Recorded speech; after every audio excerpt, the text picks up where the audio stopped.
तांबे के कलश में जल लीजिए। उस जल में अक्षत के 7 दाने डाल लीजिए।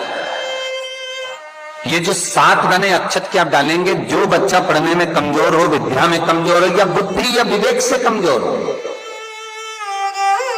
मैं उनके लिए भी कहूंगा जिनकी बुद्धि काम नहीं करती, जो मानसिक विकलांगता के प्रति, आज आपका विवेक शांत नहीं है, बहुत क्रोध आ रहा है, चिड़चिड़ प्रवृत्ति हो रही, घर में अच्छा नहीं लग रहा, परिवार में बात कर रहे हो और मन शांत नहीं है, मैं उनके लिए भी कहूंगा कि जो भगवान के मंदिर जाते हो और मंदिर में जाकर उनको चित्त ना लगता हो, भगवान के मंदिर में पहुंचकर उनको मूर्ति का दर्शन कर ठीक ना लगता हो, वहां पर भी उनको श्रेष्ठता नहीं लगती, उनके लिए भी कहूंगा चावल के 7 दाने जल के पात्र में डाल लीजिए और मात्र 5 पुष्प सफेद जल के पात्र में डाल लीजिए।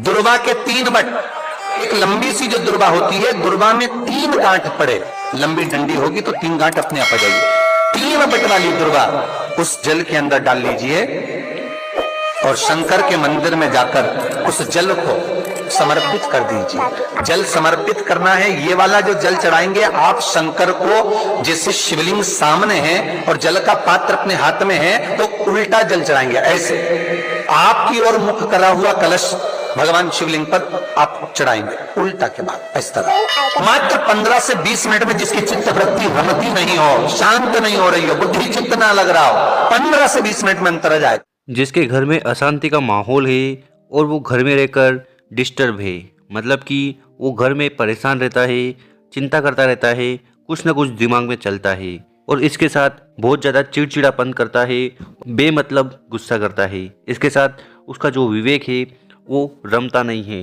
तो ऐसी कौन सी भी प्रॉब्लम हो उसके लिए उपाय है। क्या करना है, सबसे पहले आपको लेना है एक जल का लोटा या एक पात्र, उसमें आपको जल भरना है।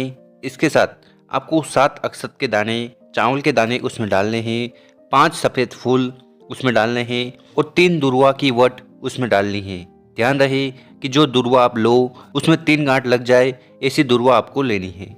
इन तीनों सामग्री को इकट्ठा कर कर आपको जाना है शिव मंदिर। शिव मंदिर में पहुंचने के बाद शिवलिंग के पास जाकर आपको खड़े हो जाना है और जो जल का पात्र आप अपने घर से लाए हो उसको आपको शिवलिंग के ऊपर समर्पित कर देना है। पर यहाँ पर आपको समर्पित कैसे करना है वो देख लीजिएगा। जैसे कि हम नॉर्मली क्या करते हैं कि शिवलिंग के पास जाते हैं, जल को समर्पित करते हैं, तो उस समय जो लोटे का मुख होता है वो शिवलिंग की तरफ होता है। पर यहाँ पर इस उपाय में आपको क्या करना है कि जब आप शिवलिंग के ऊपर जल समर्पित कर रहे हो तो जल का जो मुख होगा, लोटे का जो मुख होगा वो हमारी तरफ होना चाहिए। तो ये ध्यान रखना है कि आपका जो लोटे का मुख होना चाहिए वो अपनी तरफ होना चाहिए, मतलब कि आपको उल्टा जल समर्पित करना है। और इसके बाद जो भी समस्या चल रही है, जो भी इच्छा है, जो भी कामना है, वो शिव भगवान से आपको कह देनी है। वैसे तो ये उपाय इच्छा पूर्ति और मन को शांत करने के लिए, जो विवेक अशांत है उसको शांत करने के लिए है, तो इस उपाय को आप कब भी कर सकते हो। तो ये उपाय करने मात्र से आपका मन कितना भी अशांत हो वो शांत होने लगेगा। इसके साथ जो भी समस्या है, जो दुविधा है, वो भी धीरे धीरे